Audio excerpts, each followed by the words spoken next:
E aí, caros, tudo bem? Aqui fala Márcio Bezerra, analista de sistemas, e hoje nós vamos explorar novamente, aqui no canal tem vários vídeos sobre o assunto, a API Vision da OpenAI. É uma API cuja funcionalidade principal é analisar imagens e responder perguntas e oferecer informações sobre as imagens que são enviadas para lá. Então eu já estou mostrando aqui a versão final do que nós vamos criar, uma aplicação bem simples, que consiste em um título aqui, uma parte de rolagem aqui, uma área de rolagem, desculpa, e também aqui um local onde você vai selecionar uma imagem e vai fazer uma pergunta sobre a imagem. Nós vamos até fazer um teste aqui inicial e vou aqui selecionar, procurar aqui uma imagem qualquer. Aqui essas imagens são totalmente usadas como papel de parede, são imagens que não vão, aqui não tem direitos autorais, então deixa eu ver se eu encontro uma imagem qualquer aqui, só para a gente fazer um teste. Vamos pegar essa aqui. E é uma imagem de umas montanhas no gelo e eu vou apenas perguntar aqui o que aparece nessa imagem. E para que a pergunta seja enviada, eu não coloquei aqui, até por questão de espaço e também para o vídeo não se estender muito com o layout, apenas dando um enter aqui nessa mensagem ele já vai enviar a imagem e nós vamos obter a resposta. Então, ele dá um feedback aqui de aguarde, como você está vendo, ele está enviando a imagem para lá, está aguardando a resposta. Ele está utilizando a API do Vision, que é da OpenAI, faz parte do GPT-4. E aqui ele respondeu, mostrando a imagem aparece novamente aqui, aparece também a pergunta e a resposta dada lá, que nesse caso aqui foi, a imagem mostra uma paisagem invernal tranquila com uma floresta de pinheiros coberta de neve. E o resto não vai interessar tanto assim. Nós vamos aprender agora nesse vídeo como fazer isso. Como eu estou com o navegador aberto aqui, eu já vou logo mostrar a página onde você se aprofunda nos conhecimentos sobre a API do Vision ou Vision. Desculpe que eu posso estar errando a pronúncia. Eu costumo chamar de Vision, por exemplo, OpenAI, como está aqui, OpenAI Vision ou Vision, vai depender aí. Então, logo na primeira página que aparece, você encontra o link que contém mais informações sobre a utilização dessa API e eu vou aqui nela para nós darmos uma olhada inicial aqui. Bom, aqui ele informa algumas coisas importantes que eu aconselho você ler aí para se aprofundar mais. Ele dá aqui exemplos feitos em, se eu não me engano, em Python aqui, de como utilizar, e é o que basicamente nós vamos fazer, algo parecido com isso. E para que você possa fazer requisições, você precisa ter uma API Key criada. Então, nesse caso, vamos aproveitar até essa página aqui para mostrar, porque daqui você já pode ir para o local onde você vai informar sua API Key. Então, bem aqui, você vem aqui em API Keys, nesse menu. Deixa eu ligar aqui o zoom, pronto. Então, nessa página você encontra esse menu aqui, API Keys. Clicando nele, você abre essa página, eu já tenho aqui umas chaves de teste, onde você pode criar uma nova. Nós vamos criar uma API Key aqui, portanto aqui é só eu estou só fazendo um comentário por alto, mas nós ainda vamos chegar no ponto que vamos precisar criar a API Key aqui. Então, vamos partir para o desenvolvimento. Deixa eu ver como é que está aqui o tamanho das fontes, deu aqui uma modificada. Então, como eu sempre falo, minha versão do .NET, nesse caso aqui é .NET version, eu estou utilizando a 8.0.101, ela está um pouco desatualizada, mas já é a versão 8, se você aumentar, parece que já saiu a 202, se eu não me engano, no momento da gravação desse vídeo, mas não vai influenciar em nada, contanto que seja a versão 8.0 que começa com 8, e até mesmo versões anteriores, você pode fazer pequenas adaptações que servirão tranquilamente.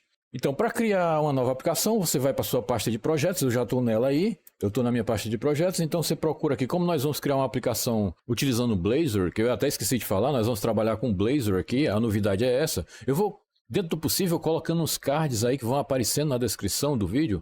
Eu queria que você ficasse atento, porque vai ter esse mesmo exemplo, só que feito em outras tecnologias, como por exemplo, Node, até a Ionic também e várias outras que eu não vou lembrar aqui, mas os cards vão passando aí, inclusive no final do vídeo tem umas dicas de playlists interessantes e inclusive informações sobre esse mesmo conteúdo aqui.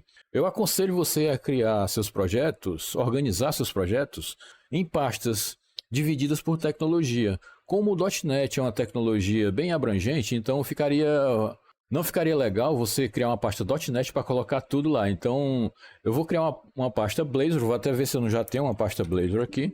parece que eu não tenho, então nós vamos fazer aqui, eu vou criar uma pasta chamada Blazor, que inclusive, mesmo no Blazor, a gente tem subdivisões, tem o Blazor Assembly, Blazor Server, mas a gente vai deixar só como Blazor mesmo aí. Eu vou entrar nela aqui e já vamos criar nosso projeto. Então, para criar um projeto no .NET, .NET New. No caso, a gente pode antes fazer o comando list aqui, que é para você ver os templates disponíveis. Lembrando que esse exemplo aqui você pode fazer também no Visual Studio. Ele vai, inclusive, ele auxiliar mais nessa parte inicial da criação da aplicação. Você selecionaria lá Blazor Server no Visual Studio. Então, com o .NET New List, você tem eu diria, um cardápio bem abrangente de templates que você pode criar. Inclusive, você pode incluir mais templates nessa lista. E nós vamos, na verdade, utilizar o Blazor simples aqui, o que ele chama de Blazor. Então, para iniciar um novo projeto, .NET New, você insere aqui o nome do template, que inclusive já tem até uma dica aí, Blazor. E o "-o" é assim, eu quero que ele crie essa pasta com esse nome que nós vamos colocar. Então nós vamos informar o nome mesmo, por exemplo, Blazor Vision. Pronto, tá bom assim. E vamos criar a aplicação. Ele já criou, a gente entra na pasta CD com o mesmo nome da pasta que você criou. E eu errei aqui, CD. E nós vamos codificar utilizando o Visual Studio Code. Tá fazendo uns downloads aí, referente ao WSL. E já abriu aqui o Visual Studio Code em um outro monitor. Está aqui fazendo download de algumas coisas.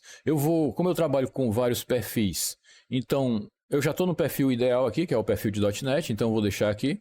Esse esquema de perfis, eu tenho vídeos no canal que explica como você configura, é bem prático. Isso para quem trabalha com várias tecnologias. Você pode dividir perfis, então fica ali só aquelas extensões adequadas para aquele perfil, não mistura, né? Porque eu já tive problemas com extensões de .NET que conflitam com extensões de React e etc. Então, dessa maneira, você divide em perfis de maneira que o perfil .NET meu só tem as extensões referentes a .NET, o que fica até mais limpo e torna mais simples o trabalho. Então, eu acredito que ele já tenha instalado o necessário aí, mas de qualquer maneira a gente não vai esperar. E eu já vou logo abrir aqui o terminal e nós já vamos executar a aplicação até para a gente ver se o template inicial, sem modificações, está funcionando. Para você compilar uma aplicação no .NET e ver se está tudo ok, você dá o comando .NET Build e dessa maneira ele está fazendo a compilação. E no final aqui você viu que o build foi com sucesso e que não teve nenhuma advertência e nenhum erro. E você pode também, para executar a aplicação, pode dar o comando .NET Run, se for uma aplicação console, uma aplicação desktop, eu diria assim. Mas em aplicações web, o comum é você utilizar .NET Watch, que é o que nós vamos utilizar agora. Lembrando que o .NET Watch ele também executa o comando anterior que nós executamos, que é o .NET Build. Então nós vamos dar um Watch aqui, ele vai liberar aí uma porta e vai abrir um navegador. E ele já abriu aqui um navegador que eu vou tentar trazer para cá, só um instante, deixa eu puxar para cá, com a página padrão, que é o template do Blazor inicial que ele cria, para que você, a partir desse template, siga desenvolvendo. Então nós já vamos aqui começar essa página aqui inicial, Home, é uma página chamada Home.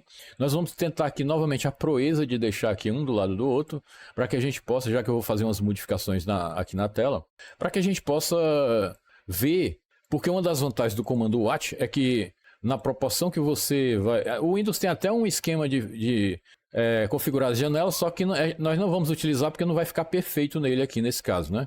Então a gente vai deixar mais ou menos assim. Eu acho que dá para trabalhar.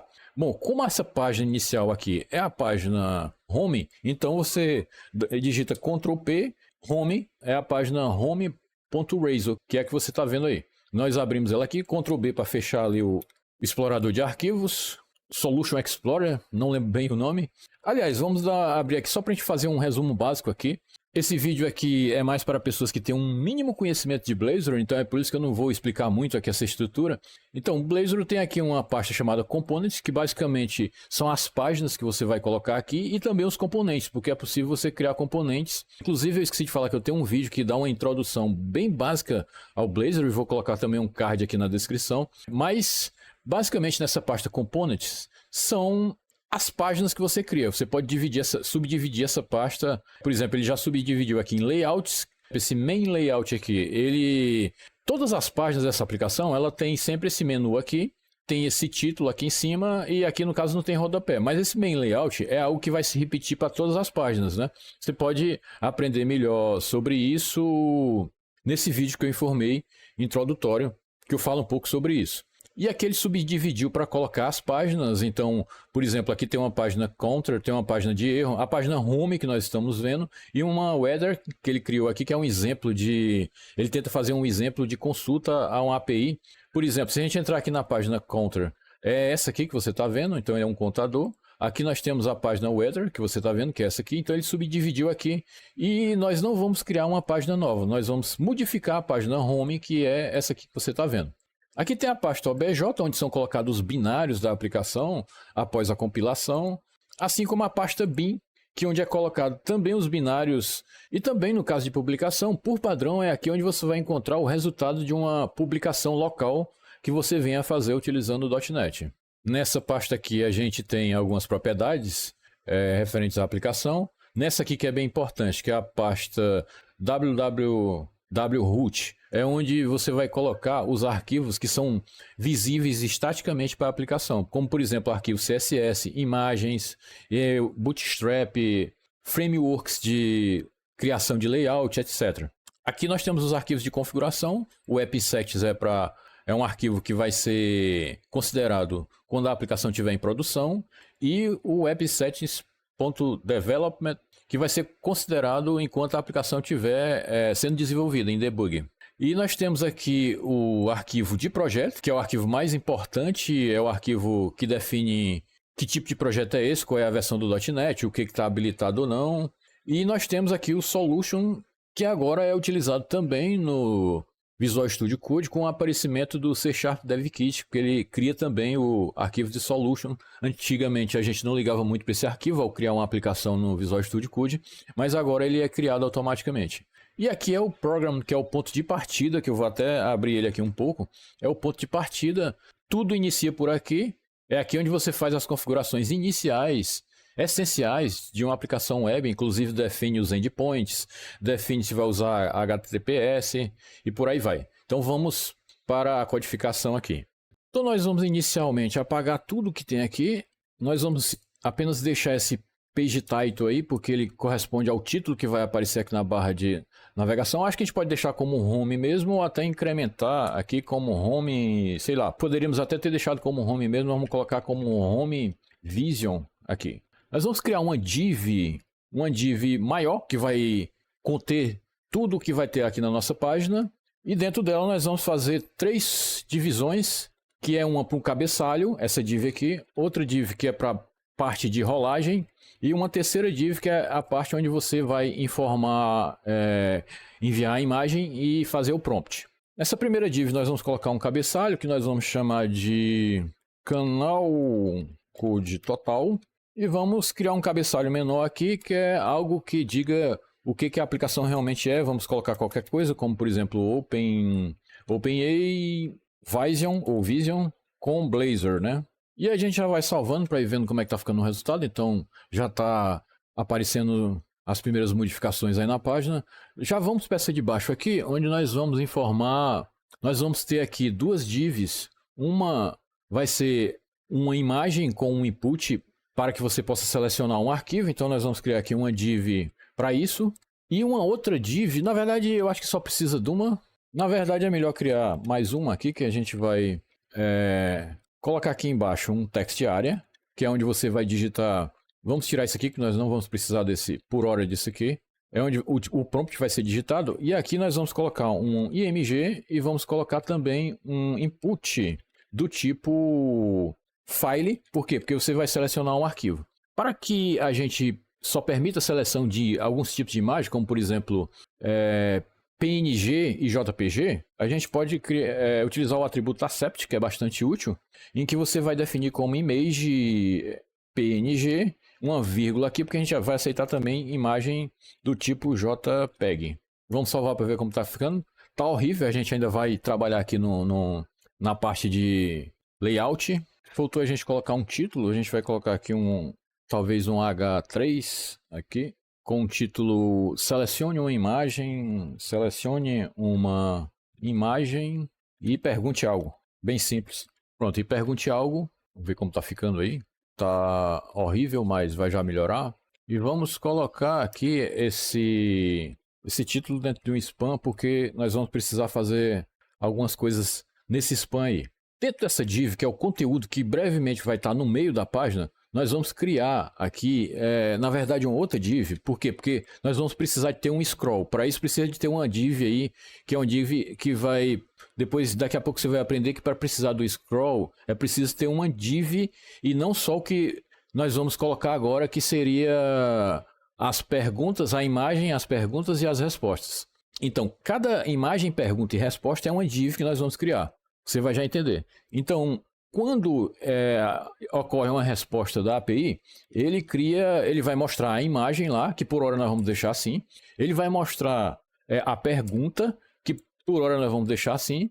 E vai mostrar também a resposta, por hora nós vamos deixar assim. Então, isso aqui vai se repetir para cada pergunta que você vai fazendo, vai sendo criado aqui itens que são perguntas e respostas. A pergunta que você fez, a imagem que você enviou e a resposta que veio da API do Vision.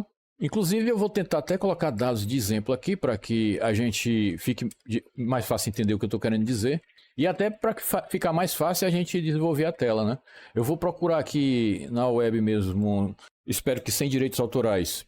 Vou digitar aqui placeholder, e vou procurar aqui uma imagem qualquer, como por exemplo essa aqui, e vou copiar o endereço da imagem. Deixa eu ver se eu encontro aqui. Copiar endereço da imagem. Pronto, já temos um placeholder aí. Logicamente que se você for criar uma aplicação, você vai baixar essa imagem, vai trabalhar ela melhor, mas não vem ao caso aqui desse vídeo. Então vamos ver o que já aconteceu. Ó, nós já temos aqui o placeholder, que ele vai substituir a imagem apenas aqui no layout que a gente está fazendo, para que fique melhor o desenho quando a gente estiver estilizando a página. Então, inclusive, eu vou colocar esse placeholder aqui também embaixo, porque vai precisar...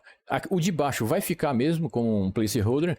Tá realmente bem difícil entender. Eu deveria até tirar esse menu, mas eu vou deixar com esse menu aí. Então, vamos ver como é que tá ficando. Nós vamos preencher, o problema é que o espaço aqui está pequeno, vamos dar uma aumentada aqui para ver se fica melhor. Não fica porque falta a gente criar os estilos ainda.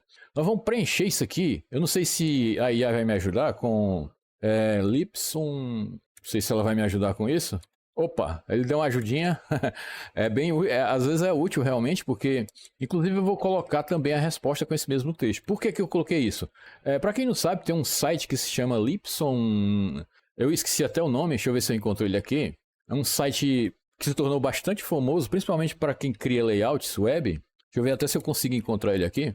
Loren Ipson, não é? Então esse site aqui ele cria coisas sem sentido para criar muito texto, que às vezes você precisa ali de um bloco com muitos textos, né? Às vezes você precisa preencher alguma coisa com texto para fazer um teste, então é basicamente a utilização desse site aqui. Mas a IA me deu uma ajudinha e não precisou de eu ir nele, mas de qualquer maneira eu fui para mostrar para você aqui.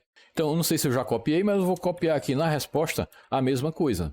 Então ficou aqui, já está dando mais ou menos para entender. Ficou aqui, quando ele responder, ele vai dar aqui ele vai mostrar a imagem que você enviou, aqui seria a resposta, que inclusive eu acho que seria legal colocar essa resposta no strong. Então vamos recortar aqui, cadê o P que já sumiu aqui? Pronto, vamos recortar aqui e vamos colocar aqui um strong, é uma tag HTML ainda utilizada, e agora você viu que tá ganhando forma o negócio, né? Você tá vendo aqui que já tem... A gente sabe que a pergunta vai ficar em negrito, então já fica melhor o entendimento. Eu peço desculpa pela falta de espaço aí, mas não tinha outro jeito de mostrar de forma mais didática isso aqui. E agora eu acho que a gente já pode dar uma estilizada aqui, mesmo que inicial. Eu poderia criar os estilos no próprio código HTML aqui, mas eu acho que eu vou preferir criar estilos em arquivos de estilo separado, que é realmente o mais aconselhado a fazer. Mas, como você vê aqui, por padrão, os estilos que o template do Blazor, utiliza, são estilos CSS. E eu gosto mais de trabalhar com Sass. Então, eu vou criar aqui... E outra coisa interessante é que, deixa eu ver se eu consigo dar um zoom. Por padrão, o Blazor indica que, com o mesmo nome do arquivo, você cria um arquivo com o mesmo nome e extensão, mas com mais uma extensão aqui, que é o CSS. Então, dessa maneira, você cria um estilo apenas para essa página em questão. Então, para essa página home aqui que nós estamos criando, nós vamos criar um arquivo com esse mesmo nome, mas com extensão CSS. Só que com Mais um probleminha aqui, que inclusive você vai aprender mais, é até melhor para você que você vai aprender mais uma coisa. Nós vamos tentar trabalhar, na verdade, com SAS, com SCSS. Esse SAS vai ser convertido para um CSS, porque fica bem melhor de trabalhar utilizando o SAS e é o que eu aconselho também. Então, como é que nós vamos fazer? Nós vamos criar um novo arquivo aqui, new file, que nós vamos chamar a atenção com esse nome aqui, home.razor.scss. Pronto. Isso aqui não vai funcionar. Mesmo que você codifique, ele não vai funcionar. Isso porque o navegador ele não aceita arquivos SCSS. Entendeu? Então você tem que converter esses arquivos em um Cascade Style Sheet padrão. De qualquer maneira, nós já vamos iniciar aqui a codificar os estilos. Vai ficar um pouco imprensado, mas deixa eu dar pelo menos aqui um Ctrl B aqui para tentar sair. Pronto, já ficou melhor. E nós vamos iniciar chamando essa div aqui principal de main container, pode ser? Main container, pronto, eu errei aqui, estou errando aqui um bocado. E na verdade é class, né? A gente não pode chamar essa div assim, pronto. E nós vamos colocar isso aqui dentro, pronto, criamos essa classe aí. E nós já vamos colocar esse ponto main container aqui. Olha, a IA está até ajudando aí. Vamos até, eu vou até aceitar mais ou menos isso aqui para já ter uma ajuda inicial aí, para a gente modificar algumas coisas. O display vai ser flex mesmo, só que a nossa direção aqui, o flex direction, vai ser em colunas.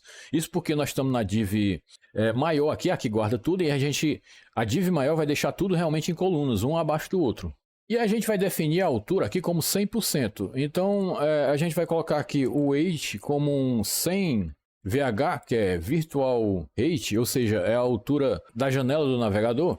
Aqui nós não vamos precisar, vamos tirar na verdade tudo que tem aqui, podemos até deixar essa cor aí, não, vamos tirar tudo. E vamos colocar, apenas para eu mostrar uma coisa para você, aqui um border, que a gente vai colocar como vermelho mesmo aí. E você viu que não apareceu nada ainda aqui, porque por aquele motivo que eu falei, nós estamos trabalhando com um arquivo SAS e ele não vai conseguir interpretar isso. Mas para a gente resolver esse problema, eu vou ver se tem uma extensão aqui instalada, inclusive eu vou até falar sobre as extensões que eu utilizo aqui, extensões de .NET, que as principais, inclusive aqui ele está querendo que faça um reload na janela, então a gente vai já fazer aqui. Então eu tenho aqui o C Sharp Dev Kit, eu utilizo o Docker, que é útil também. No meu caso aqui eu utilizo o GitHub Copilot, né, que é aquele chat, aquela IA que vai lhe ajudando, e isso aqui na verdade eu não estou lembrando direito, mas você pode ver as extensões que eu utilizo, que são úteis, mas nós vamos instalar mais uma aqui, que é eu não vou lembrar aqui o nome, vamos dar uma pesquisada, SAS Compiler parece, é o Live SAS Compiler, né? A gente vai instalar aqui, porque nós vamos precisar utilizar ela, isso você vai ver que ela é bastante útil, principalmente no nosso caso aqui. Como ele está pedindo para dar um reload na janela, então Ctrl Shift P, então eu vou aqui em Reload Windows, já é essa opção que está selecionada aí, então já fiz aí o que ele quer e vamos ver até aqui se ele ainda está pedindo isso, vamos voltar aqui para as extensões installed. E parece que a mensagem saiu. Então, ao instalar aquela SAS Compiler, aquela extensão, ele cria aqui embaixo, deixa eu tentar ver se o zoom chega aqui, esse ícone aqui, onde você vai clicar nele para habilitar. Então ele está aqui como watching, veja só. Ele ficou agora como watching, significa que ele vai converter qualquer arquivo SAS para um arquivo CSS. Então vamos ver se isso já aconteceu aqui no nosso diretório. Você viu que eu criei aqui um arquivo SAS, e note que ele já criou aqui o arquivo CSS. Então, cada vez que eu vou salvando, ele vai criando o arquivo CSS. Isso aí é bem prático, é uma dica. Só por isso aí já valia um like. Você já poderia até seguir o canal, só por isso aí. Mas vamos ver o que ele criou aqui no arquivo SAS, que como o que nós fizemos não foi muito pouco, então ele praticamente criou um código praticamente da mesma maneira. Mas o que eu queria mostrar era o seguinte, a gente colocou aqui como o tamanho, a altura de 100%. Não é? Quer dizer, de 100% não, de 100 VH. Vamos até fechar esse arquivo para a gente não modificar ele sem querer, porque esse arquivo aqui você não pode modificar. Ele vai ser subscrito de qualquer maneira quando você modificar o arquivo SAS. Então, mas ele não ficou aqui do jeito que eu queria. Ó. Você viu que ele começa aqui, eu não sei se está dando para ver. Eu vou até colocar mais grosso aqui o tamanho da linha. Não sei se ele compilou, vamos dar uma atualizada aqui na página. Ver se ele trouxe para cá. Ele trouxe, mas por algum motivo aqui o .NET não atualizou a página. Deixa eu abrir mais aqui um pouco. Vamos aqui para o terminal, vamos parar aqui a aplicação e vamos dar um .NET Watch novamente. Está compilando, já abriu aqui uma outra janela no navegador, agora ele já está mostrando aí a linha. Vamos ver se ao modificar aqui, se ele vai atualizar agora. E agora atualizou, então acho que foi só um probleminha. Mas o que eu queria mostrar aqui é o seguinte, é que ele não está aqui no final, né? Ou seja, ele está passando do final. Isso ocorre porque tem esse cabeçalho aqui. E o que nós vamos fazer é uma das vantagens de utilizar o SAS, mas na verdade eu acho que isso já tem até no CSS normal. A gente vai fazer um calque aqui. A gente vai deduzir o tamanho do cabeçalho lá, que eu vou deduzir ele como uma altura de 100 pixels. E claro que nós vamos fazer aqui o contrário, né? A gente vai diminuir 100 VH menos 100 pixels para ficar mais ou menos, acredito que dê para ficar mais ou menos aí da altura que a gente quer. Deixa eu ver como é que ficou aqui. Agora eu não estou sabendo se ele atualizou, vamos trocar aqui pelo Blue, só para ver se ele está atualizando. Ele realmente está atualizando. A gente também coloca aqui o Max Height para ele não garantir que ele não vai passar dessa altura, utilizando o mesmo parâmetro. Vamos puxar ele aqui para ver se... Vamos voltar aqui e ver se nós esquecemos alguma coisa. E vamos colocar também aqui um margin bottom de 20px, para que ele não fique... Então, aqui já deu para ver que ele está mais ou menos... Daqui a pouco a gente vai dar uma ajeitada nisso aí. E vamos continuar com codificação, porque senão... Vamos tirar essa linha aqui também. Ela foi colocada só para a gente ver, ter uma ideia aí. Quando a área de scroll tiver aqui, é que nós vamos ver o efeito dessa altura que nós colocamos aqui. Voltando aqui para o nosso HTML, essas 3 divs aqui que nós criamos, vou até minimizar para facilitar. Um é o cabeçalho, outra é a parte scrollável, eu vou dizer assim. Então, nessa primeira aqui, nós vamos dar uma classe para ela de div, vamos chamar de div header, pode ser. Para essa próxima aqui, a gente vai chamar de, pode ser div scroll também, div scroll, qualquer nome você pode dar aí. E para essa outra aqui, nós vamos chamar de div prompt, apenas para dividir essas divs aí, porque nós vamos trabalhar no estilo dela, nos estilos dela, div prompt. Então, nós temos div header, div scroll e div prompt. Vamos tentar trabalhar nelas agora aqui. E elas estão dentro do main container. Então, a gente dentro do main container, isso é o que eu acho bom no SAS, é que você cria uma estrutura hierárquica aqui. Então, a gente já vai pegar aqui a nossa ponto, né, porque é uma classe, div header, e nós vamos já colocar assim, para a gente não esquecer. Vamos criar aqui div scroll, que nós já vamos fazer assim também, e vamos fazer o mesmo aqui para div prompt, né, que nós informamos esse nome. Prompt. Para a div do header, que é essa aqui, a gente vai apenas basicamente criar aqui um border nela. Vamos colocar um border um pouco arredondado. E vamos lá, vamos criar aqui um border, qualquer cor aqui. A gente, um px solid, vamos ver se essa cor aí foi boa, que é a sugerida. Vamos até ficar com a sugestão mesmo da IA aí. Vamos fazer um padding para não ficar tudo muito grudado. Vou colocar aqui um padding, eu e meus 10px, eu sempre costumo colocar tudo em 10px. Inclusive, deixa eu tirar aqui do meio, que você não está vendo aqui como é que está ficando a formatação, né? Então você viu que ele distanciou aí um pouco, tirou o grude, não ficou tão grudado como estava antes. E a gente vai colocar, eu esqueci de colocar aqui um border radius de 10px de novo. Aí você viu que os cantinhos já ficaram arredondados, está ficando um pouco mais bonito, né? Por hora a gente deixa assim, que nós já vamos para essa div de scroll aqui. O mais importante nessa div aqui, que é a parte de scroll, é dizer que a altura dela, o weight dela, é 100%. Ele não vai passar de 100% ali. Só que, tá certo assim, que o weight é 100%, e vamos dizer que o overflow y dela, quando ela ultrapassar o tamanho dessa div, ultrapassar do limite da área máxima ali, que a gente colocou aqui como os tamanhos máximos aqui de altura, ele vai fazer um scroll. Então a gente vai dizer que no caso de overflow x, que é o vertical, vai ser um scroll. Então já vamos salvar aí. E você já está vendo que ele formou aqui um scroll. Ó. Então já tem uma área de scroll. E foi por isso que nós definimos aquela altura máxima que você ainda não viu. Por quê? Só que está muito colado aqui. Está muito colado esse scroll aqui com a parte do cabeçalho. Então, por esse motivo, nós vamos colocar aqui um margin bottom, desculpa, de 10px, né? Tem essa mania de ficar colocando 10px em tudo quando eu estou desenvolvendo layout. Para esses itens aqui, inclusive nós vamos criar mais itens para ver como é que está ficando mais ou menos aqui o negócio. Eu estou achando essas fontes muito grandes. Será que esse navegador não está com zoom? Deixa eu dar uma olhada aqui que está terrível aqui. Deixa eu redefinir aqui o zoom, pronto. Parece que ficou menor, viu? Eu acho que ele estava com zoom. Então aqui nós temos um item, e a gente vai criar outros itens aqui só para você ver o que vai acontecer. Então, veja só, essa div aqui, nós ainda vamos até dar uma classe para ela, por exemplo, vai até facilitar você entender que isso aqui a gente vai chamar de div response item, né? Então, cada item de resposta, vou chamar de response item aqui, vai ser um item desse aqui. Por quê? Essa div, esse response item, vai se repetir para cada resposta que você receber. E vai ficar um abaixo do outro assim. Por isso, agora você entendeu que a gente precisava criar essa div scroll aqui. Porque ela agrupa essas divs menores aqui. E essa div aqui vai crescer. Ela vai crescer. E isso é que vai fazer com que o scroll ocorra. Então eu vou salvar aqui.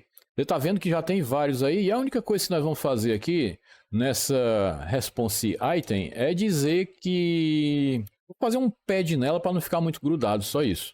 Ela está dentro de div scroll, atenção, é sempre bom a gente ver a hierarquia. Então você vem aqui em div scroll e a gente vem aqui, ó, cola, response item. Vamos apenas colocar aqui um padding, adivinha de quanto? De 10px. Olha, você viu que ela deu aí uma distanciada, não ficou aquela coisa muito imprensada, né? E ficou melhor de ler. Se a gente for olhar aqui no HTML, dentro dessa response item, só tem objeto img e 2 objeto p aqui. Então nós não vamos definir classe para eles. O que nós vamos fazer é o seguinte, nós vamos, dentro da div aqui, da div item, nós vamos estilizar a imagem e os p's, que na verdade eu vou colocar o mesmo estilo para os dois p's. Por isso que eu não coloquei nome de classe ali, eu estou me referindo ao próprio nome da tag aqui.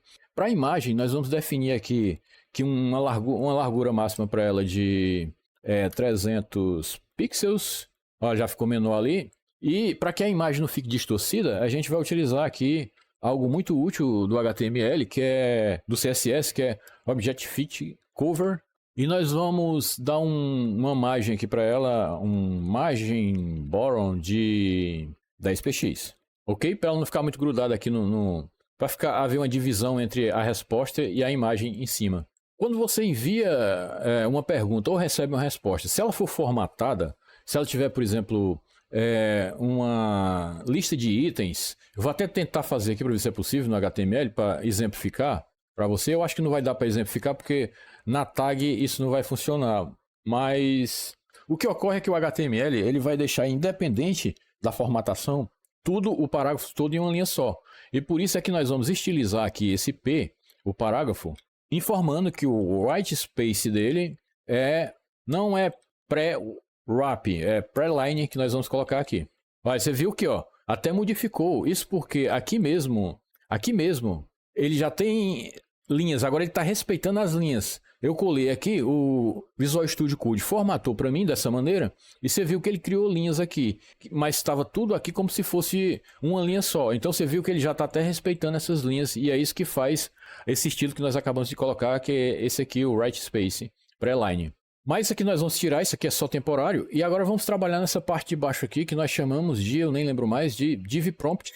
Nós vamos fazer basicamente o que nós fizemos aqui em cima. A gente vai aqui criar uma borda. Vamos colocar a borda 1px solid. Seria bom que ele colocasse a mesma cor, acho que ele colocou aí. Para não ficar diferente, ó, ele já criou aqui a borda embaixo, como você está vendo, já tem aqui uma borda.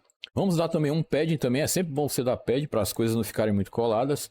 E eu vou dar um padding de 10px também aqui. Border radius, porque fica feio ter uma borda arredondada em cima. Ele já colocou aí para mim, eu vou aceitar. Em cima e embaixo não, fica meio diferente. E como está pregado aqui, a gente vai colocar também um margem top aqui em cima. Eu não gosto muito de colocar margem top, eu acho que é sempre o componente de cima que diz, mas nesse caso aqui a gente vai colocar.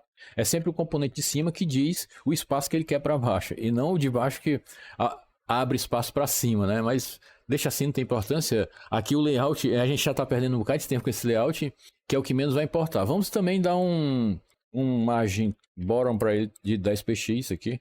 E agora é que nós vamos começar a entender aqui esse layout, mas eu acho que a gente precisa primeiro diminuir o tamanho dessa imagem, que eu vou tentar aqui ver onde foi que eu coloquei ela. Então, nós estamos trabalhando já aqui nesse div prompt. Note que tem uma outra div aqui, que a gente vai chamar essa div aqui de prompt mesmo, acho que não tem problema. Prompt, e vamos chamar essa, para você entender, vamos chamar essa aqui de div image.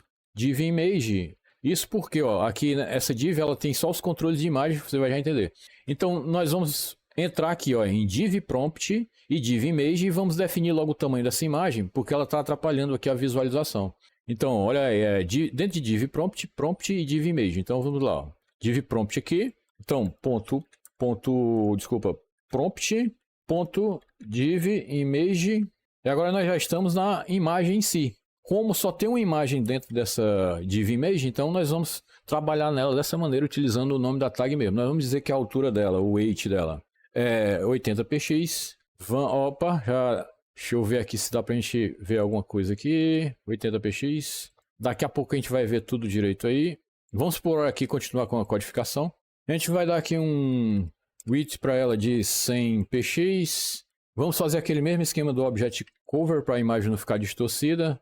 Object Fit Cover, que ainda não está dando nada. Por esse motivo a gente vai estilizar agora essa div prompt aqui, que eu acho que... Deixa eu ver se nós já colocamos tudo aqui. Faltou a gente colocar aqui que ela é um display flex, eu vou já explicar por quê. Display flex e um flex direction de column. Nesse prompt aqui interno, que é a parte de prompt, vamos ver o que nós temos, onde é que ele está aqui. Ele abrange tanto a text area como a parte de imagem, né? Então a gente vai colocar ele também como um display flex direction row. A gente vai colocar como um row. Daqui a pouco eu explico aí. E align items como um center. Então deixa eu ver aqui se está havendo algum problema com a janela aqui do navegador, que pode ser que ela esteja... Ah, na verdade é o seguinte, o problema aqui é por isso que eu estava achando estranho, e até atrapalhou aqui a explicação, é que a janela, ela estava lá para baixo, eu não estou conseguindo... Pronto, aqui, eu acho que a gente pode dar um jeito agora. Pronto, agora a janela ficou certa aqui. É porque na verdade o scroll da janela já estava lá para baixo, então vamos até retirar algumas das coisas que nós fizemos aqui, que eu achei bem estranho. Ó, você viu que ela já está mais ou menos do jeito que a gente quer, só que eu vou aqui propositalmente comentar algumas coisas para você ver e explicando aqui os estilos, né, para que fique melhor. Então eu vou comentar aqui o que a gente fez e ele estava mais ou menos assim, então... Aqui eu coloquei uma borda sugerida pela IA, coloquei um padding para dar uma espaçada. Lembrando que a div prompt é essa div toda aqui, é tudo isso aqui embaixo, né? E a gente colocou um border radius também, que inclusive eu vou colocar aqui para cima para ficar perto da borda ali. E já vamos salvando aí, você viu que ele já, com essas modificações, ele já ficou com a borda. Só que você está vendo que está muito colado aqui, né? Então, vou descomentar isso aqui para você ver.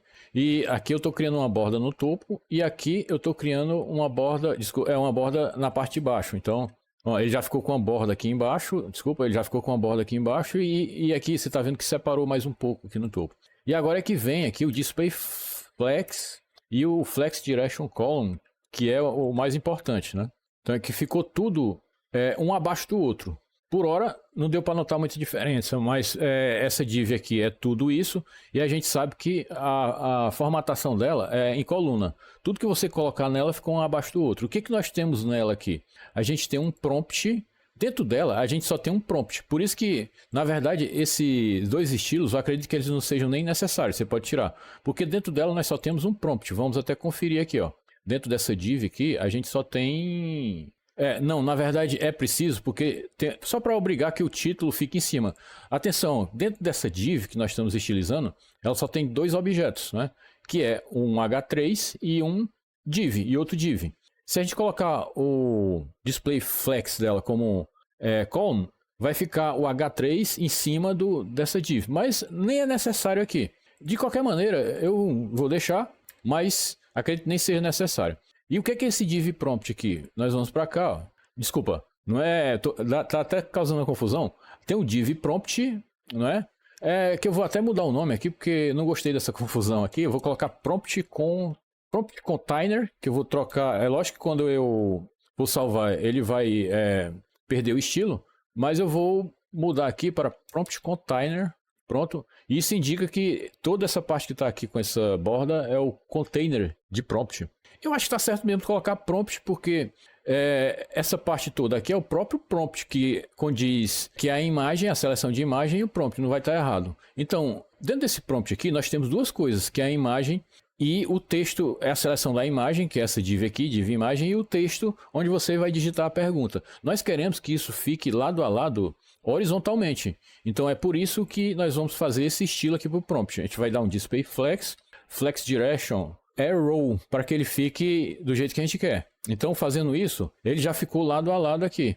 Ou seja, o prompt da imagem ficou aqui e a digitação da pergunta ficou aqui. Então ficou ali do jeito que a gente queria.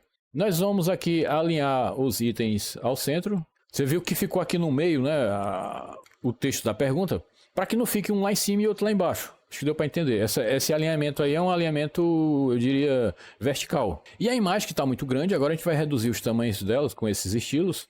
Eu estou repetindo aqui porque eu estava achando estranho, porque a tela não estava formatando e ficava difícil. Eu coloquei um tamanho máximo, uma altura máxima, uma largura máxima para a imagem e, importante, o Objective Fit como cover. E pronto, a imagem ficou apenas desse tamanho aqui. Está ganhando forma e a gente vai prosseguir. Só que eu não queria que ficasse dessa maneira, eu queria que a imagem ficasse acima desse input de escolha de arquivo, de seleção de arquivo. Inclusive você pode aí fazer algo melhor e até deixar como oculta essa seleção de arquivo, que ao clicar na própria imagem ele já seleciona. Mas aqui para ir mais rápido a gente vai deixar assim mesmo. Eu gostaria que a imagem ficasse em cima e isso aqui ficasse embaixo, é o que nós vamos fazer agora. A gente vai dizer que o display flex do div, que o display do div imagem é flex e vai dizer que o flex direction dele é column. Então já ficou um abaixo do outro. Só que eu gostaria que ficasse centralizado. Então a gente vai dizer que o align items dele é center, né? Então vai ficar, ó, você viu que ficou centralizado. E a gente vai aqui definir também acho que nem é necessário, uma largura mínima aqui de 350 pixels para isso aí. Se é para caso você puxe muita página para cá, para não ter perigo de deformar ali a imagem e o input. E agora nós vamos trabalhar na estilização aqui do text area, que como você vê aqui dentro de prompt, nós só temos uma div image e o text area, como você pode ver aqui. Já mostrando outra vez, dentro do prompt aqui, a gente só tem dois objetos, que é o div image e o text area. Por esse motivo, a gente não vai criar classe para ele, a gente vai colocar o nome mesmo aqui, aqui embaixo, como text area. Vamos colocar assim. Pronto, e aqui nós vamos definir uns estilos, por exemplo, a gente vai colocar a altura dele como 100%. Ó, você viu que ele aumentou aqui para ficar... Tava feio ele curtindo daquele jeito ali, né? Ele muito fino. E a digitação dentro dele é assim, não é muito legal por padrão, ó, que ele fica muito encostado. Então a gente vai colocar aqui um padding dentro dele de 10px. Mais uma vez 10px. Isso fez com que, ó, ficou melhor, um pouco mais afastado. Outra coisa que, como nós estamos trabalhando com estilo aqui de borda, né? De border radius, então a gente vai colocar aqui um border radius nele dessa vez menor aqui. Aliás, vamos manter os 10px também aqui para ver como é que fica. Pronto, ficou dessa maneira aí. E para que ele não fique aqui só desse tamanho, a gente vai colocar um flex grow para ele de 1, porque ele vai assumir o tamanho até o final da tela. Então acredito que aqui a gente não tenha mais o que fazer. A parte de layout já está feita, a gente vai já partir para a parte de codificação. Nós vamos criar mais aqui, que eu tinha esquecido, um espaço para que a gente coloque uma espécie de ampulheta. Não uma ampulheta, vamos simplificar, vamos colocar uma mensagem de aguarde. Então aqui, na parte onde tem um título, que na verdade é esse título aqui, a gente vai colocar um outro span aqui, que a gente vai chamar de...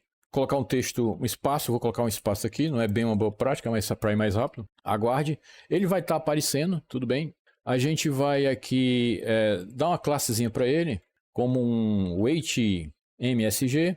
E aqui embaixo nós vamos criar também uma outra div que nós vamos destinar para colocar uma mensagem de erro. Porque pode ocorrer uma mensagem de erro. A gente vai colocar algo que é pouco utilizado no HTML, que é o small. E eu vou colocar aqui mensagem de erro, aparecendo como se fosse uma mensagem de erro. Então ficou tudo assim, a gente ainda vai dar uma formatação para ele. Opa, aqui tá... Daqui a pouco você não pode mais clicar em nada no Visual Studio Code que ele abre alguma coisa, né? Então aqui, nessa div aqui, a gente vai dar um class para ela de erro MSG, para simplificar. Esses dois estilos aqui, weight MSG e erro MSG, a gente vai colocar fora de tudo mesmo aqui. A gente vai colocar bem aqui, porque podem até aparecer em outra parte, pode servir para outra coisa. Então eu vou colocar weight MSG aqui. Que aqui só vai ter, na verdade, é só para diferenciar a cor, para não ficar da mesma cor, né? A gente vai colocar aqui uma cor, talvez color, vamos ver se a IA dá uma ajudinha aí. Não, ela agora só tá pensando nessa cor aí. Deixa eu ver aqui. Brown. Vamos colocar esse brown aí mesmo. Ó, já deu uma diferenciada aqui. E esse A aqui eu vou colocar com letra minúscula, só pra... Não gostei assim com esse A com letra maiúscula. E talvez um parênteses. Um parênteses dessa maneira aqui, que eu acho que ficou bem legal assim. A mensagem de erro a gente vai formatar agora também, que é o erro MSG, só que nós temos que colocar aqui o ponto, é uma classe, né? E aqui apenas uma coisa vai mudar, que é o color. A gente vai colocar um color red nela. Então, se nesse processo ocorrer um erro, vai aparecer aqui a mensagem de erro. Acho que bem simples, assim, não precisa de tanta firula, não. E aqui, como nós temos uma imagem, uma pergunta e uma resposta, isso aqui é uma lista, nós já vamos criar nosso model. Então, eu vou abrir aqui o gerenciador de arquivos aqui do Visual Studio Code e vou criar aqui uma pasta chamada Models. Vou criar aqui um new folder. Eu acho que já existe um, vamos ver se já existe. Não, não existe. E vamos dar um nome aqui para ele, por exemplo, de Vision ou Vision Model. Vou chamar aqui Vision Model, vou chamar assim mesmo. Já vou copiar aqui ele e nós vamos criar aqui um public class, porque o model na verdade é uma class, né? Só que eu estou errando muito aqui, então vamos dar o mesmo nome lá que nós damos para o arquivo e vamos criar os campos. Os campos são, se você digitar um prop e dar um tab, ele já vai ajudando aí para você, para facilitar. Então um dos campos é a imagem, né? Então nós vamos chamar de image URL, vamos dar esse nome mesmo aqui. Vamos duplicar, triplicar isso aqui, porque nós temos mais outros campos, que é o campo question, que é a pergunta que você fez, e o campo answer, que a gente vai chamar de answer. Eu costumo programar em inglês, que é a resposta. Pronto. Essas três coisas são que vão preencher essa lista aqui que você está vendo. Imagem, pergunta e resposta. Só que aqui ele está sem namespace. Eu não gosto muito de trabalhar sem namespace. Então a gente vai criar aqui um namespace. Deixa eu ver se ele dá uma ajudinha. Blazor Vision, certo? Models, pronto, é models mesmo. Ele já tinha ajudado certo e eu não aceitei. Pronto. Assim fica melhor dividido aqui. E nós já vamos criar aqui uma lista. Aqui mesmo, deixa eu abrir mais aqui um pouco. Nós vamos, eu acho que eu já posso aumentar aqui um pouco. Para você começar a codificar aqui no Blazor, você cria um @code aqui. E nós já vamos até aceitar algumas coisas aí que a IA está informando. Não tudo, mas esse loading, esse erro message nós vamos aceitar. Nós vamos também criar nossa lista aqui, que a gente vai chamar de... Ela vai ser um list do tipo Vision Model, que nós acabamos de criar, né? Já está aí. E vamos chamar ela de Questions mesmo. E vamos inicializar ela mesmo com New List Questions dessa maneira. Ou melhor ainda, utilizando as novas funcionalidades do C#, vamos deixar só o New. E vamos ver se ele dá uma ajudinha aqui. Vamos fazer um using. Ele vai declarar um using do nosso namespace que nós acabamos de criar, para que isso aqui fique visível nessa classe. Então ele colocou aqui em cima, como você pode ver aqui, fez o using. Ok, nós já temos a lista, então a gente já pode preencher aquela lista que nós criamos aqui no próprio HTML. Toda essa lista aqui, até para tirar esse monte de código aí, nós vamos preencher. Então essa imagem, esses dois parágrafos vão ser aquela lista lá que você sabe que vai estar vazio por enquanto, né? Então a gente vai fazer um for each aqui. Ele não está ajudando, tudo bem, a gente faz na mão mesmo. Var, a gente vai chamar de item mesmo. Em que? Na lista de questions que nós fizemos. Então ele deu uma ajuda aí, só que eu vou... Talvez esteja até certo, mas eu vou apagar.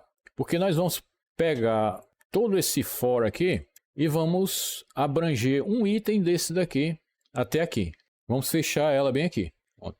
E todos esses outros aqui, que foram apenas demonstração que nós fizemos, nós vamos apagar, mas tem que pegar o ponto certo aqui para não apagar mais, né? Então a gente vai apagar até aqui. Acabou que ficou só um item na lista. Se ele desse uma formatada seria ótimo, mas ele não vai fazer isso. A gente vai formatar manual aqui, vai trazer aqui, pronto. E no lugar dessa imagem aqui, a gente agora já pode colocar o arroba, é assim que você faz, é arroba item, né? Ponto image URL, que foi a propriedade que nós criamos lá. Aqui no lugar de todo esse texto aqui, a gente vai colocar arroba item.question, vai ser a questão. Aqui a gente vai colocar arroba item.answer, que é a resposta. Ó, já temos aqui, já deu uma melhorada aqui, só a gente ter tirado aquele monte de código que já ficou mais legível aqui. Só que quando eu salvar, logicamente, que vai ficar... Ele não vai apagar ainda, porque falta a gente fazer algumas coisas aqui. Bom, primeiro que esse aguarde aqui, ele só vai aparecer se... loading, né? Se estiver lendo, se ele estiver fazendo algum processamento. Então já vamos trabalhar com isso aqui. Então é assim que você faz no Blazor, então @if, exloading, pronto. Eu vou aceitar isso aí que ele fez, ficou legal. Então se exloading é que ele vai mostrar esse spam aqui. No caso da mensagem de erro, a gente vai fazer algo parecido. Se eu só vou mostrar esse div aqui, se a mensagem de erro for diferente de nulo, né? Então, if, posso até deixar assim do jeito que ele fez. Eu poderia, aqui ele está dizendo, se não for nulo ou vazio a mensagem de erro, então eu iria fazer só diferente de nulo, mas tanto faz, eu acho que deu para você entender aí, né? Se isso aqui for nulo ou se for vazio, então ele não vai mostrar isso aqui. Ou seja, tem que haver uma mensagem de erro para ele mostrar. E aqui ele já colocou a mensagem de erro no lugar daquele texto que a gente colocou aqui no small, né? E a gente também vai ter que criar uma variável para a própria imagem, a imagem que vai aparecer aqui no prompt. A gente precisa ter uma variável para ela. A gente vai chamar o Vision da OpenAI, ele trabalha com vários tipos de formato, a gente vai trabalhar com o base64. A gente vai enviar uma imagem no formato base64, porque senão nós teríamos que enviar uma URL, o que não seria legal. Aqui não é o que propõe esse exemplo aqui de você digitar uma URL de uma imagem, não. Você quer realmente enviar uma imagem para lá. Então, por isso a gente vai criar em base64. Não é? Então eu vou criar aqui mais uma propriedade, private string, né? Que base64 é string, é isso aí mesmo que ele fez. Então, mas só que não é bem assim, porque eu quero que ele seja nullable aqui. Eu quero que ele realmente seja nullable e que inicie como nulo. Isso aqui também ele não gostei, porque eu quero que ele seja realmente nullable aqui. E agora, eu vou até tirar isso aqui que ele fez. Eu vou colocar diferente de null mesmo aqui, até para ficar melhor para você entender aí. Então, se a mensagem for diferente de null, pronto. É isso aí que eu quero. Ah, mas tem perigo dela ter um texto vazio? Tem não, porque quem vai codificar aqui é você. Então, você é que vai preencher a mensagem de erro. Como nós criamos aqui essa variável para a imagem, a gente não vai mais utilizar aquela imagem lá, aquele placeholder que nós copiamos da internet. A gente vai colocar aqui arroba, inclusive eu errei, coloquei aqui uma exclamação aqui na frente, vai colocar isso aqui. Ele não está mudando nada, a tela está totalmente sem comportamento, porque a gente precisa definir uma coisa muito importante na versão nova do Blazor, né? Nas novas versões do Blazor. A gente precisa dizer qual é o render mode dessa página aqui. Então eu tenho um vídeo que fala sobre render mode, se eu encontrar eu coloco um card aí na descrição. Então eu acho que é arroba, não estou lembrando muito bem, arroba render mode. A gente vai utilizar aqui o interactive server, né? Ou seja, tudo aqui vai ser renderizado no servidor e vai ser trazido para a tela. Não vamos utilizar o WebAssembly em que ele baixaria vários binários. Aqui não vai ser feito o download de nenhum binário. Então a gente vai colocar interactive server, vamos ver se ele opa, já deu aqui. E a partir de então, o que a gente fez vai agora refletir na página, só que tem um problema. Quando você muda o render mode, logicamente você precisa reiniciar a aplicação. Inclusive ele já está até informando aqui, e como eu não estava olhando para o prompt, um dos problemas da extensão do SAS Compiler é que ele fica mudando aqui o terminal. Então nós vamos dar aqui logo um A para ele sempre fazer isso, né? Então sempre quando precisar dele reiniciar, ele vai reiniciar a aplicação. Então, você viu que aqui já sumiu um monte de coisa, sumiu a lista, não é? A mensagem de erro ainda está aqui, não sei porquê, a gente vai ver aí. E, aliás, vamos ver por que a mensagem de erro está aparecendo se a gente não definiu nenhum valor para ela, né? Então, é porque eu esqueci ela aqui, ó. Então, essa de cima aqui substitui essa de baixo, eu esqueci de tirar, por isso que ela está aparecendo. Você nota que ela sumiu daqui. E você notou também que ficou a imagem vazia e eu não gostei muito disso. O que a gente pode fazer? Essa imagem aqui está vazia porque não existe nada nessa variável base64. Então a gente pode fazer um condicional aqui. A gente vai colocar aqui um parêntese, tudo bem? Dessa maneira, se eu salvar, vai tudo estar do mesmo jeito, não mudou nada. Mas por que eu botei esse parêntese? Porque eu vou colocar um código aqui. Quando você quer colocar um código, ao invés de só uma variável, quer colocar um código, uma linha de código, você coloca entre parênteses. Então eu vou colocar esse caractere aqui, que significa que se image de base64 for nulo, eu quero que ele coloque isso aqui. Pronto. Então se for nulo, eu quero que ele coloque aquele template normal mesmo. Só que aqui, eu acho que eu vou precisar colocar entre aspas, né? Creio eu que sim. Vamos ver, vamos tentar aqui, para ver se é isso. Ver se é isso mesmo. Então, ó, eu salvei e pronto, ele voltou aquela imagem. Quando tiver uma imagem, vai aparecer a imagem. Se não tiver, vai aparecer o placeholder aí. Tá mais ou menos, aqui o layout não é o mais importante. E nós vamos já partir para codificar agora a seleção dessa imagem aqui, porque até então se eu selecionar aqui um arquivo, então vou selecionar qualquer imagem, você viu que não aconteceu nada, logicamente que você tem que programar. Então nós vamos fazer isso agora. Para ficar melhor, eu costumo fazer assim que é melhor, eu vou trocar isso aqui por um input file do próprio Blazor, né? Então não precisa mais desse file aqui. E o input file ele quer que você finalize dessa maneira aqui. Ele não tem aquele auto-fechamento, né? Ele quer que você finalize ela dessa maneira aqui. Então a gente tem aqui um evento no input file que é o onChange, se eu não me engano, pronto, esse aqui. Que a gente vai definir aqui um método que a gente vai chamar de onChangeImage. Pronto, a gente vai criar esse método. Então, aqui abaixo a gente vai começar a criar logo. Esse vai ser o primeiro método que nós vamos criar aqui. Pode ser privado, private, a gente não quer que ele seja visível fora, não é? Então, void, eu vou colar, ó, onChangeImage. E ele já andou preenchendo, deixa eu ver se eu aceito. Vamos dar uma aceitada aqui, que pode ser que a gente utilize alguma coisa. Na realidade, nós vamos até aceitar esse código aqui que ele fez, que eu achei muito bacana esse código que ele fez aqui. Eu só vou retirar esse slowing, esse error message, e isso aqui também. Né? Então, vou tirar daqui esse loading e vou também, eu não vou preencher, eu não vou adicionar item. E aqui já ficou um pouco mais legível. Então ele pega aqui o primeiro arquivo, porque aquela seleção de arquivos pode ser múltipla. Para que ela fique múltipla, você pode colocar aqui um multiple, aqui. Acho que é assim, pronto. Então isso já permite que o usuário selecione mais que um arquivo. Só que como nós não colocamos isso, ele só vai poder selecionar um arquivo. Só que o código aqui já vem preparado para isso, né? Até melhor. Que ele pega aqui dos múltiplos arquivos, o primeiro, o first ou the full. Aqui ele pega o primeiro. Que ele chamou aqui de file, mas na verdade isso aqui é um e-browser file. A gente pode deixar como file mesmo, ou melhor ainda, a gente pode, para ficar melhor entendido, a gente pode chamar isso aqui de browser file. Aí ele verifica se é nulo, né? Então aqui ele pega o tamanho desse arquivo num buffer e faz a leitura dele nesse buffer aqui e converte para a base 64. Isso, é isso que ele está fazendo aqui nesse código. Então, daqui, ele lê esse arquivo e joga o array de bytes desse arquivo nessa variável buffer aqui. Vou até dar uma aumentada, né? Então, isso aqui é o array de bytes que ele está preenchendo aqui para poder dar leitura do arquivo. E bem aqui nesse ponto, aqui, ele está convertendo esse array de bytes para um base 64, né?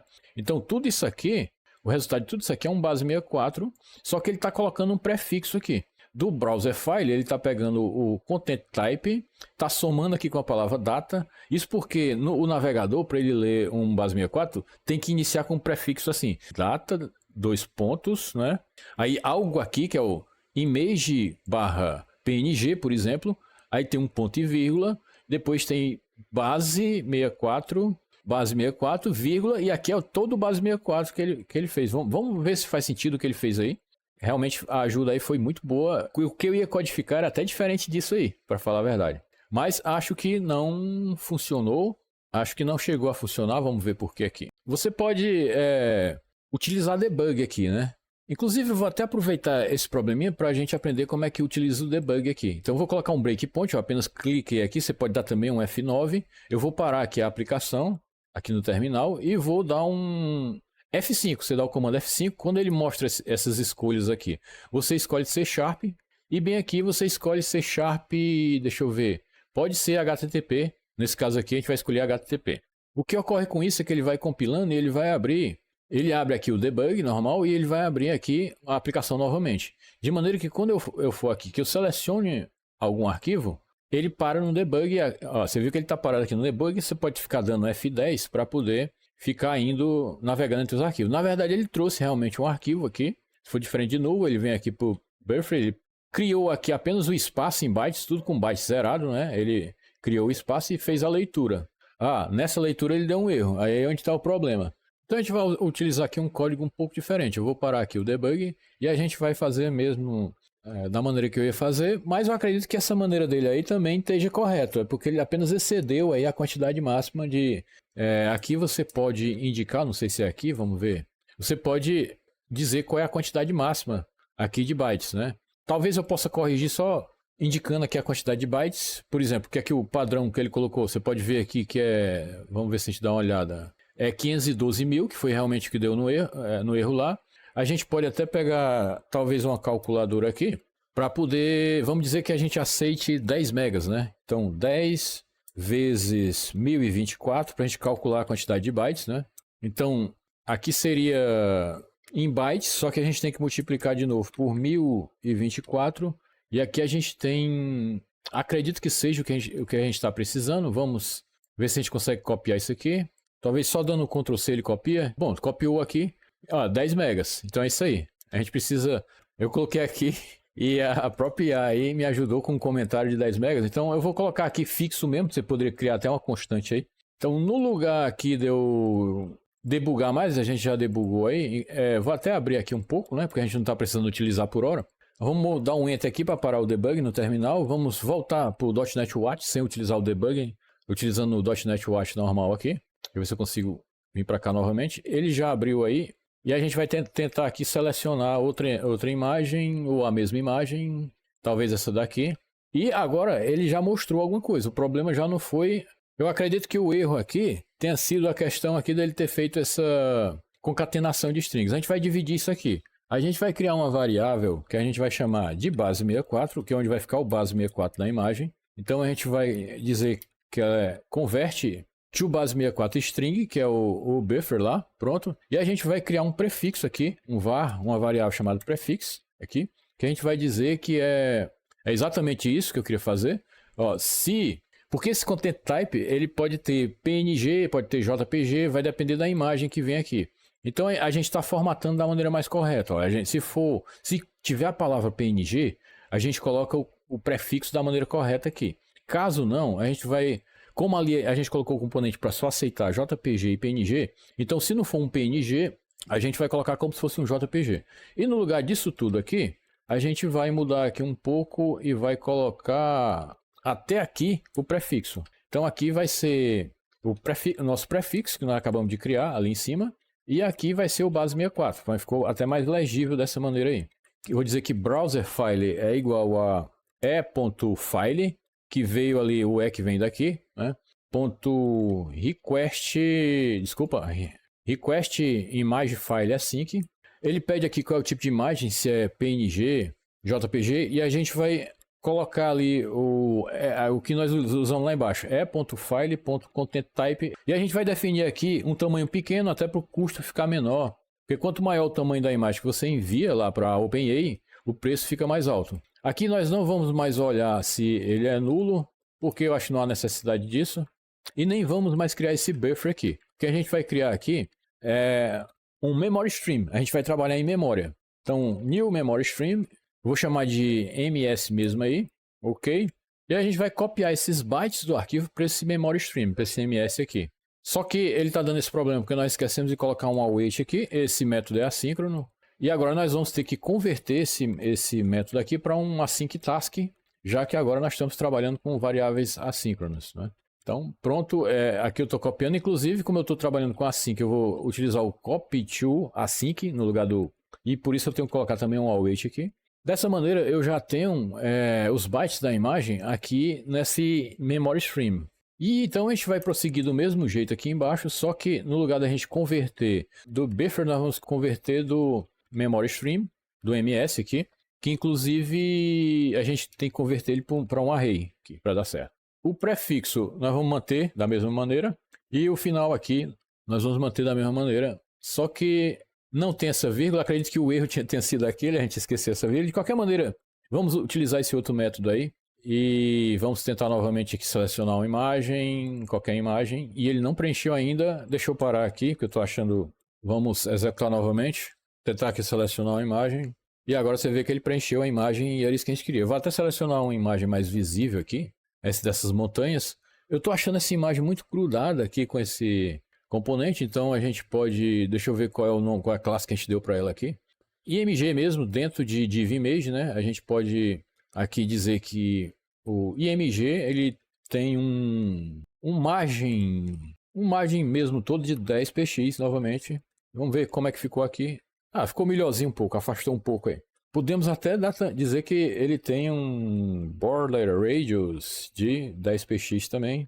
Já que a gente decidiu fazer tudo com cantos arredondados, talvez fique melhor. Pronto, tá aí a imagem. E agora, como nós não criamos botão aqui, botão de enviar, até porque não caberia botão de enviar aqui, ficaria até feio, nós vamos trabalhar com o Enter nessa caixa de texto aqui. Então, para isso, nós vamos para ela é esse text area aqui, que inclusive eu vou tirar o name aqui e o ID, que não vai influenciar em nada. E nós vamos dizer que o evento onKeyDown dela, onKeyDown, na verdade eu errei aqui, que tem que ser o on, né? onKeyDown dela, vai apontar para um método que nós vamos criar, que nós vamos chamar ele de vamos chamar ele de onQuestionEnter. Isso porque a gente vai receber o enter aí, onQuestion, a tecla enter para poder enviar. Então vamos chamar ele dessa maneira, que nós vamos criar aqui esse método aqui embaixo. Primeiramente nós vamos criar ele apenas para teste.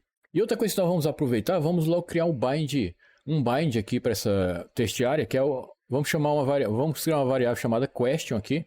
Assim como nós criamos a imagem, nós vamos ter o question também. Então private, inclusive eu trouxe aqui o ponto e vírgula lá de cima. Private é string, né? Ela é do tipo string, pode ser nula também, e a gente vai chamar de question, ela é nullable, por isso eu coloquei aquele sinal de interrogação ali. Então nós temos aqui os parâmetros do prompt, né? Esses dois aqui. A gente pode até colocar um comentário aqui, prompt. O prompt são esses dois aqui.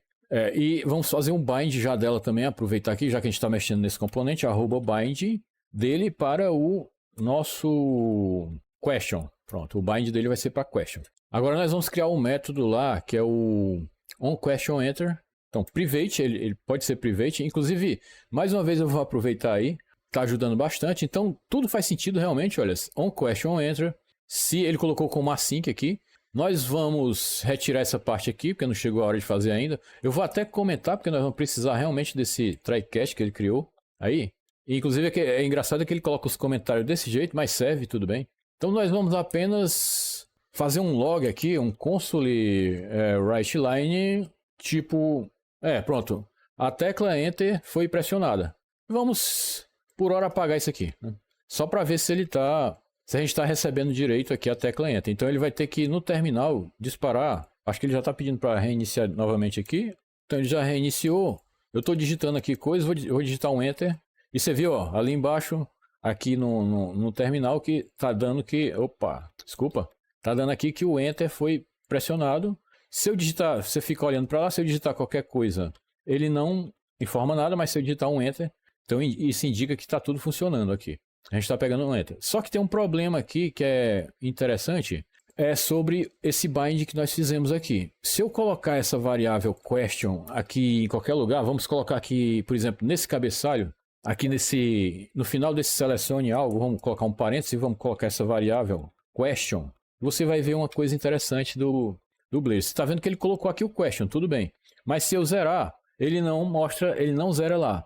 Apenas se eu sair do campo é que ele zera. Isso não vai dar certo para a gente, porque ó, se eu estiver digitando aqui, então você está vendo que a variável ainda não foi preenchida lá. Se eu der um Enter, ele vai disparar o Enter. Mas o que ele vai mandar para a IA? Ele vai mandar tudo em branco. Ele só preencheu agora porque eu cliquei aqui e saí da caixa de texto. Ou seja, ele só está preenchendo a variável quando eu saio da caixa de texto. Então existe aqui algo que você pode fazer aqui no Blazor, que é o seguinte. Você vai dizer que o @bind event, você quer que o bind event seja num onInput.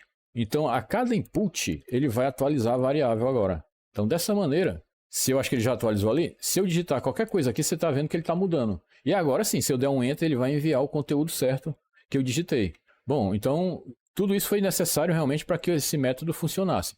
Como a IA colocou esse método como assíncrono, né, então eu costumo colocar um sufixo async apenas para questões de boas práticas. E aqui já fizemos o que inicialmente poderia... O que nós vamos fazer aqui é que quando houver um Enter, a pergunta vai ser enviada. Não é? Caso ocorra erro, vai ser preenchida a variável de erro. E nesse momento em que a pergunta está sendo enviada, vai ter que haver um loading ali. Aquele aguarde vai ter que aparecer. Então o que nós vamos fazer... Nós já vamos criar um esqueleto para fazer tudo isso. A gente vai dizer aqui que no início de tudo, se a tecla for Enter, exload vai ser igual true. Então a gente vai criar aqui vai zerar o error message, né? A gente vai dizer que error message é igual nulo. Vamos criar aqui um try-catch, né? Deixa eu ver se ele ajuda. Pronto. Ajudou aí com o try-catch. Só que ele está tentando... Pronto. A gente vai fazer um try-catch. Caso ocorra erro, nós vamos preencher a variável de erro. Né? E no finally do try-catch, porque no C#, ao contrário do no C++, né? Uma coisa boa do C# é que você pode colocar um catch e um finally no mesmo try. Né? Eu acho bem interessante isso. Apesar, não criticando o C++, que eu ainda acho, na minha opinião, que é a maior linguagem do mundo que existe. Né? É a linguagem que cria aqueles binários mais velozes, mais, eu diria, nativos, né? Vamos dizer assim. Então, mas no C# tem essa vantagem. Então no Finally aqui a gente diz que exLoading é igual false, porque acabou aquele procedimento de leitura. Só que aqui ele preencheu com isso, mas a gente ainda vai fazer umas validações. Ele só vai fazer alguma coisa se... Vamos zerar aqui, né? Vamos deixar esse de baixo, porque eu vou querer sim zerar aqui o... Aliás, vamos apagar tudo, realmente. Eu só vou querer fazer alguma coisa se tiver sido digitado alguma questão e se alguma imagem tiver sido enviada. Então, se not string is null ou write space question, ou seja, se a pergunta não for nula e se a imagem não for nula, é exatamente isso que ele está fazendo aí, não é? Então eu só vou fazer alguma coisa aqui embaixo se a pergunta não tiver, se existir algum texto na pergunta e se existir alguma imagem selecionada. Senão ele simplesmente não faz nada. E o que ele vai fazer aqui? Ele vai apenas fazer um trim no question. Ele vai dizer que question é igual a question.trim. Por quê? Sabe por quê? Porque você deu o enter, né? Você deu um enter. É apenas uma questão de firula mesmo. Você deu um enter, então o enter vai junto também quando a gente for enviar. Então eu não quero que ele envie um enter, por isso que eu estou dando um trim para retirar o enter que ele deu. Ele vai enviar sem o enter, o último enter que você falou. Nem precisava, né? Mas é só...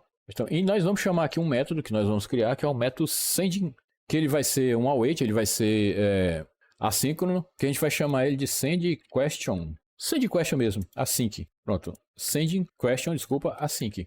A gente vai criar ainda esse método. Mas a estrutura aqui eu acredito que tenha dado para entender. Se foi digitado um enter na caixa de texto, o exLoading já começa. O erro ele zera.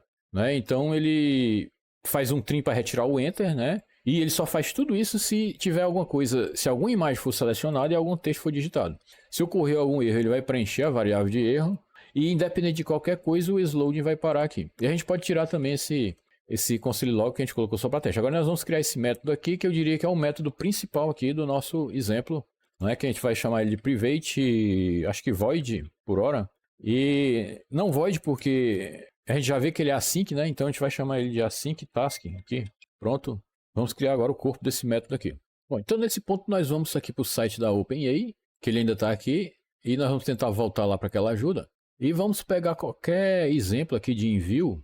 Pode ser esse aqui, que inclusive aqui já tem tudo que interessa, que tem o envio, tem inclusive a URL que nós vamos usar, tudo, ó.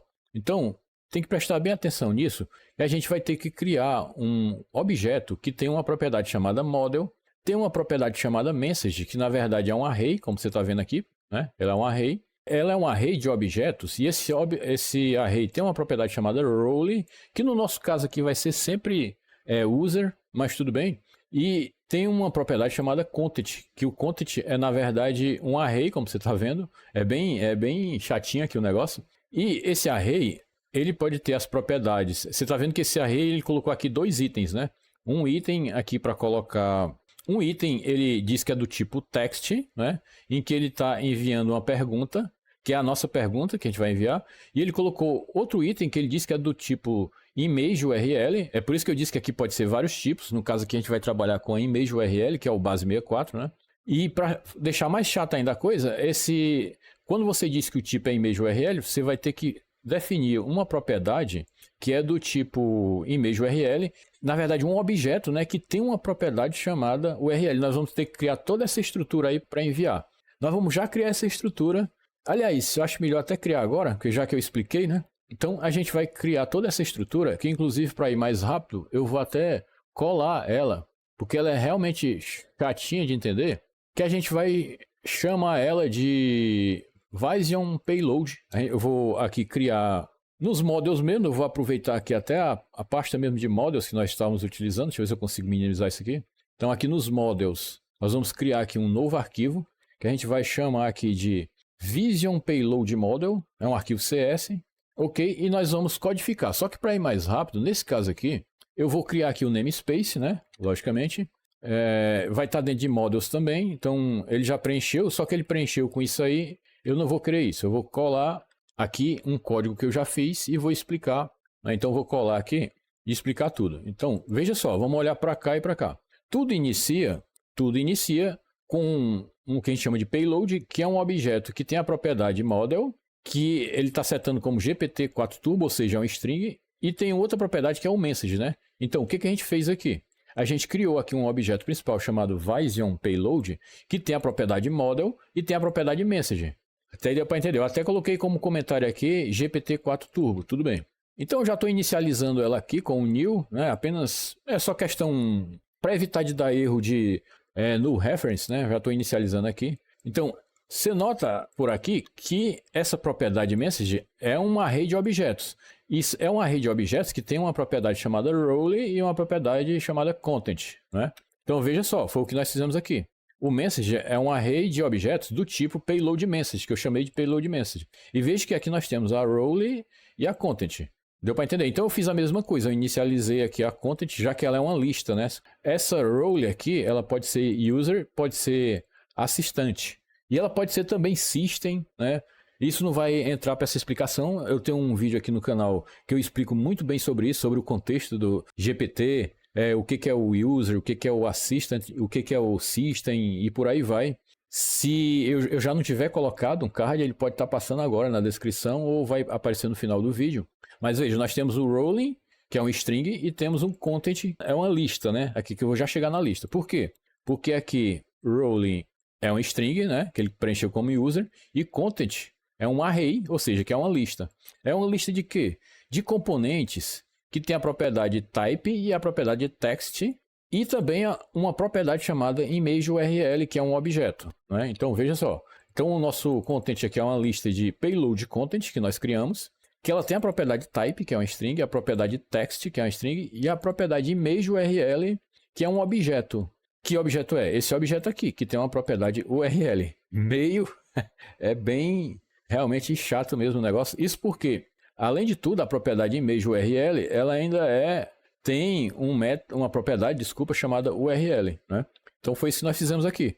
A gente tentou criar todo esse módulo aqui, inclusive eu colei logo para ir mais rápido, e nós vamos utilizar esse módulo nesse método aqui.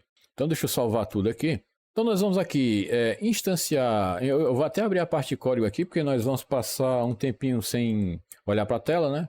Então nós vamos aqui instanciar nosso payload, nós vamos criar um var, vamos chamar de vision payload, que é o que nós vamos enviar para lá. Payload igual a new, eu coloquei o nome Vision Payload Model. Por hora nós vamos deixar só assim, para facilitar a compreensão. Vamos dizer que já está tudo preenchido. Então, nós vamos trabalhar com um HTTP Client para enviar a solicitação para a OpenAI. Então, var client igual a new. Eu poderia utilizar HTTP Client Factory aqui, mas vou utilizar de maneira simples também. Aqui, então, é new HTTP Client. A gente já vai definir agora a nossa API Key. Então, eu vou dizer que client.default headers, né? .add authorization, ela é do tipo beer. E bem aqui, nós vamos colar vou até escrever com letra maiúscula, nossa API Key, que a gente vai já aprender como é que pega, né? Então aqui, pronto. Nós já colocamos inclusive nós já colocamos nossa API Key aqui no Authorization. Vamos dizer que o Content Type, acho que não precisamos fazer isso, né? E já vamos pegar o Response, né? Já vamos criar aqui uma variável chamada Response, e nós vamos enviar a solicitação para a OpenAI. Eu vou aceitar aí o que ele está falando, mas vou mudar algumas coisas, então... Realmente é isso que ele fez, só que a URL nós vamos pegar daqui, né? A URL com certeza essa dele deve estar desatualizada. Então eu vou pegar a mesma URL do exemplo que nós estamos vendo aqui e vou colar aqui. Nós vamos mandar também o payload dessa maneira aí. E nós vamos obter uma resposta. Nós já obtemos aqui uma resposta, só que nós vamos fazer o seguinte. A gente vai ver a resposta, como é que é a resposta que chega. Essa resposta ela pode chegar dessa maneira aqui. A gente recebe um choices. Esse choice é um array, eu costumo pegar o primeiro item. Dentro desse item, a gente tem uma propriedade chamada message, e dentro dessa propriedade chamada message, a gente tem uma propriedade chamada content. Então, é aí onde esse content é um string, é aí onde a gente tem a resposta sobre aquela imagem. É assim que chega, né? Só que essa resposta ela pode chegar assim. A gente tem um choices, vou até aceitar para ir mais fácil aqui. A gente pode ter um erro aqui, e dentro desse erro, a gente pode ter um message. Então, a gente ou consegue obter aqui o resultado, ou a gente pode também obter um erro. Esse choice pode chegar dessas duas maneiras. Então, nós vamos criar esse objeto choice com essas duas propriedades, erro e message, né? Que A gente sabe por aqui que são objetos, já que tem um ponto, o message tem um ponto content. Então nós vamos criar toda essa estrutura aí. Então vou até dar um zoom para explicar melhor. Ele retorna um array de objetos, objetos do tipo message, e esses objetos do tipo message têm uma propriedade string que é chamada de content.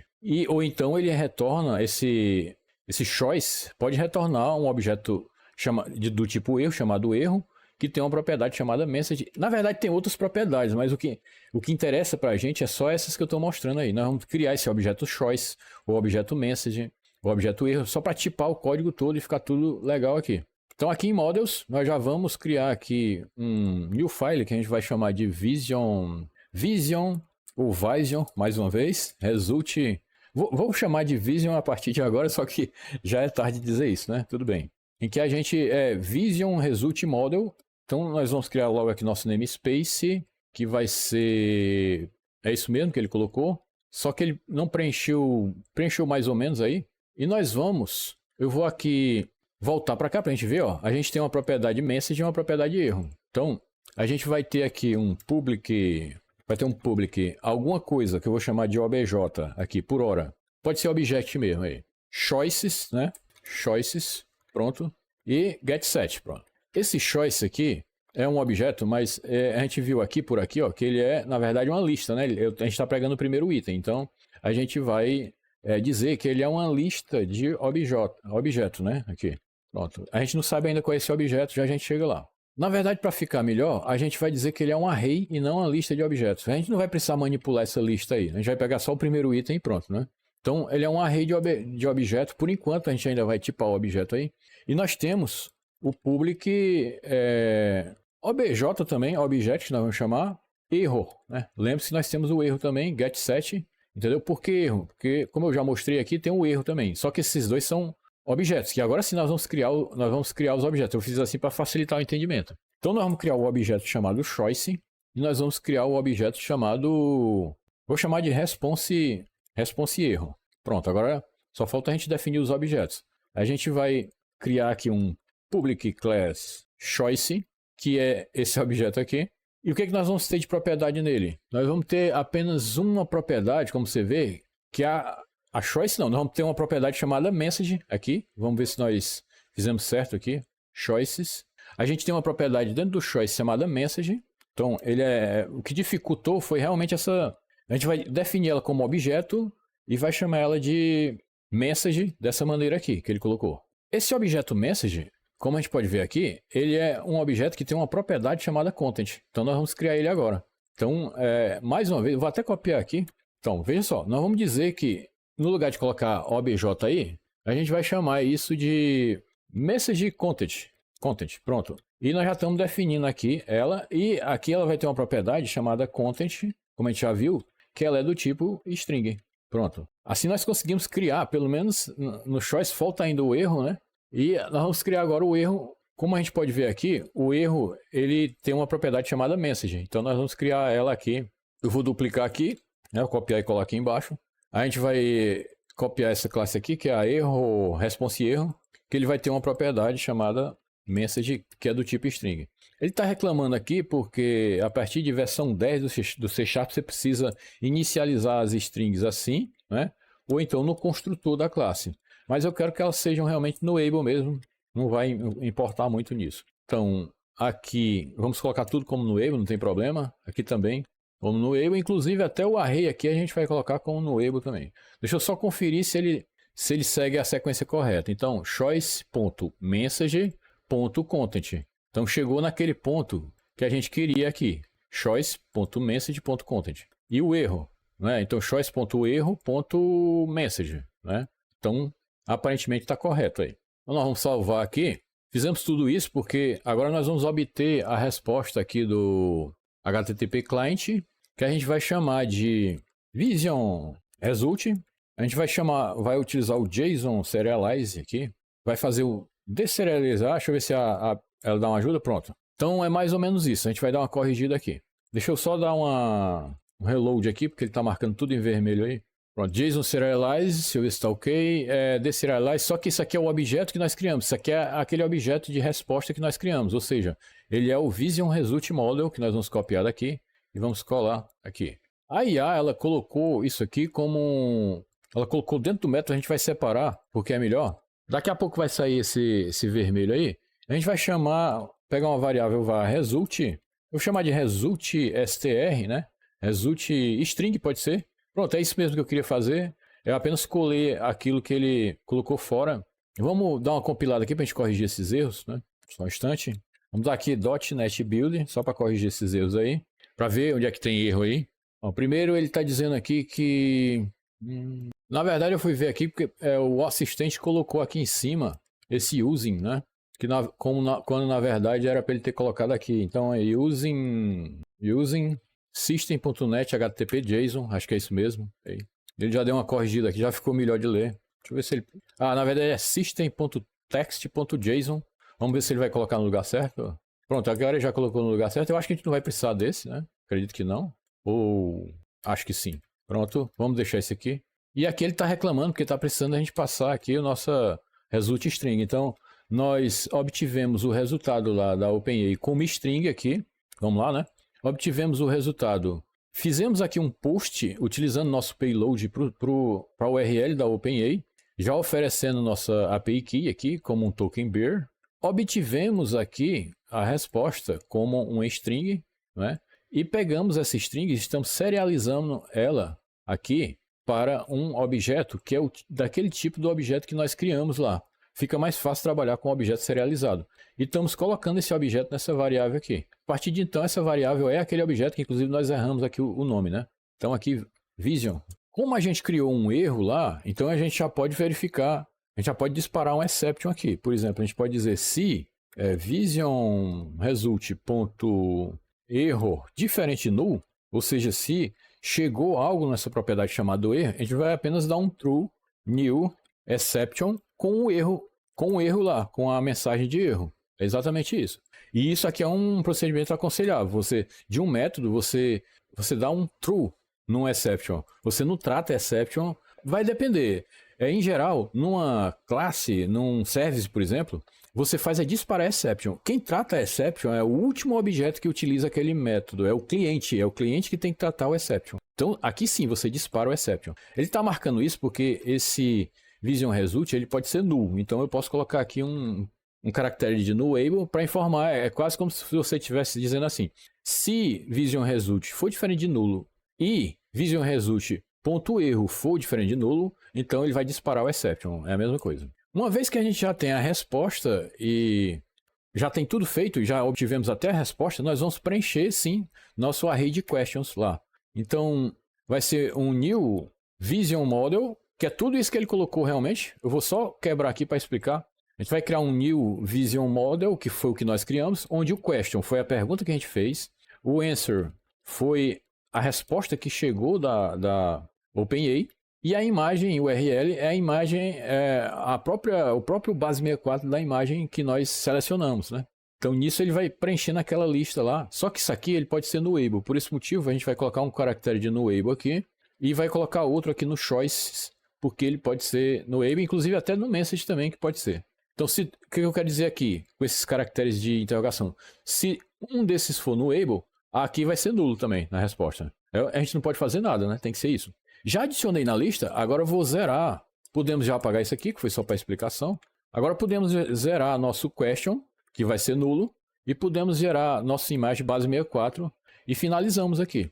Então, finalizamos não, falta ainda a nossa API Key, que agora nós vamos aprender como fazer uma. Então, voltando aqui, puxando aqui para a gente tentar voltar para o navegador, e indo aqui onde eu falei, aqui na lateral, na parte de API Keys, né?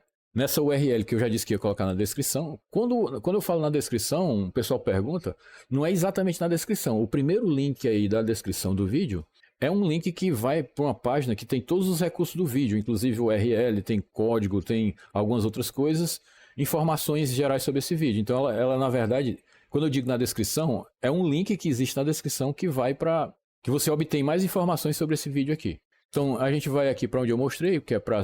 Desculpa, eu não estou acertando, mas para API Keys, pronto aqui. Vamos aqui no botão Create, né? A gente vai criar uma nova. Vamos dar qualquer nome, por exemplo, Code Total Vision Test. Eu vou botar um nome bem grande, porque eu acho que eu estou com medo de repetir, porque eu já tenho vários aí. Vision Test Blazor, aqui, pronto. Esse nome você pode mudar depois. Então, aqui você pode... Aqui é importante, bem importante, olha. Você pode... As permissões, você pode dar qualquer permissão para essa API, até porque a OpenAI, essa API, ela trabalha de maneira... Você pode ter pessoas que gerenciam sua conta também, né? Então, por esse motivo é que você pode tornar ela read-only aqui, que não é o nosso caso, e pode restringir por, eu diria, por segmentos, né? Então, vamos até dar um zoom melhor aqui. Para que funcione realmente para a gente precisa, no mínimo, liberar a parte das capacidades de models e dos próprios models também aqui. Né? A gente tem que colocar isso aqui como um write e isso aqui como um header. Se eu não me engano, isso aqui, eu posso estar errado, nem precisa, mas o mais importante é isso aqui. O mais importante é isso aí. Então, aí tem outros níveis aqui, que não vai ser nosso caso, mas você pode subdividir as permissões dessa API Key para esses outros níveis aí.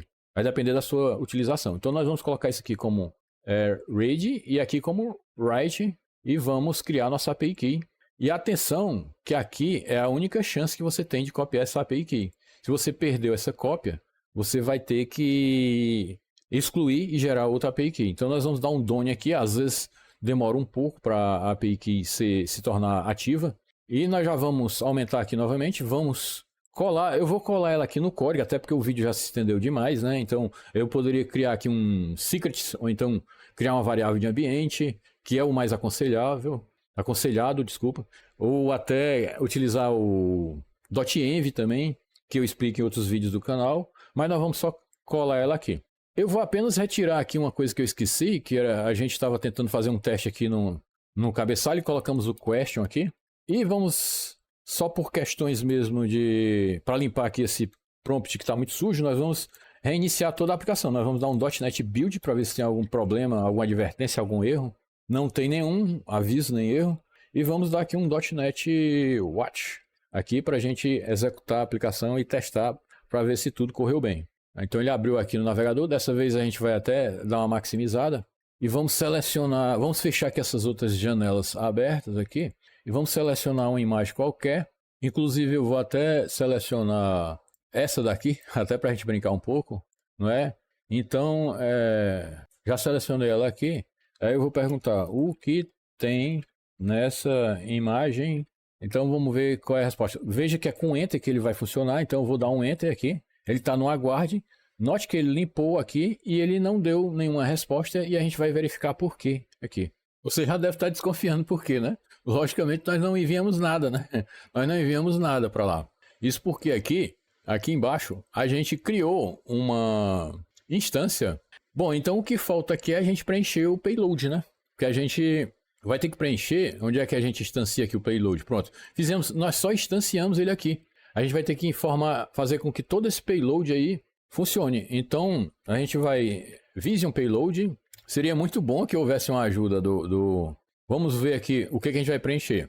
A gente vai preencher o model aqui, que vai ser Vou até copiar daqui. Onde foi que eu coloquei? Eu acho que vai ser o GPT-4 Turbo. A gente vai colocar aqui. E ele está criando esse prompt aí, não sei de onde, mas vamos ver aqui o messages, né? Nós vamos preencher. Vamos utilizando essa ajuda dele, até para a gente facilitar mais aqui. Então, deixa eu fechar aqui essas outras, para não ficar muita coisa aberta. A gente não vai mais trabalhar com estilos, nem com esse Vision Model aqui, pronto. Ó, a gente tem que preencher o message, que é o quê? É um role e o content, né? Então, vamos para cá. Esse message aqui, ele colocou como um new message model, né? Mas, na verdade, o tipo que nós criamos aqui foi payload message. Então, vamos só trocar aqui, porque ele viajou um pouco aí. Ele parece que não guarda essa formatação do .NET aqui. Ó, já temos, e aqui também, né? Pronto, já temos aqui, já estamos preenchendo a lista de mensagens. Só que aqui não é system, né? Aqui é user, é tudo user que nós vamos mandar.